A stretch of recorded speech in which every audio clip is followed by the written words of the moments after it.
شادی کے معاملات ٹھیک ہے، زوجہ کے ساتھ معاملہ ازدواجی زندگی میں اگر والدین جذباتی دباؤ ڈالیں یا غیر منصفانہ رویہ اختیار کریں تو اولاد کا توازن کیا ہونا چاہیے؟ ہاں، یہ بہت اہم سوال ہے۔ یہ سوال اولاد کا توازن یہ ہونا چاہیے۔ دیکھیے، سب سے پہلی بات تو یہ ہے کہ وہ جو ماں باپ ہیں، جو بزرگ ہیں، ان کو بھی چاہیے کہ وہ یہ 60-70 سالہ زندگی ہے، یہ کوئی 1 ہفتے کا وہ نہیں ہے۔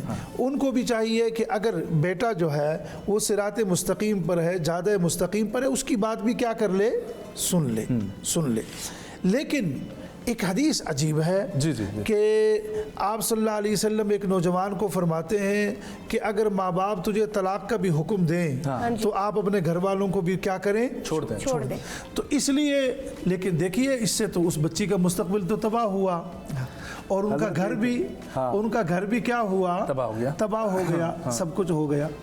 تو اس کے لیے بعض حضرات یہ فرماتے ہیں کہ ماں باپ کو سمجھانے کے لیے آپ کے پاس اور لوگ بھی موجود ہوتے ہیں، ماموں ہے، کسی اور بزرگ کو بھی آپ کر لیں۔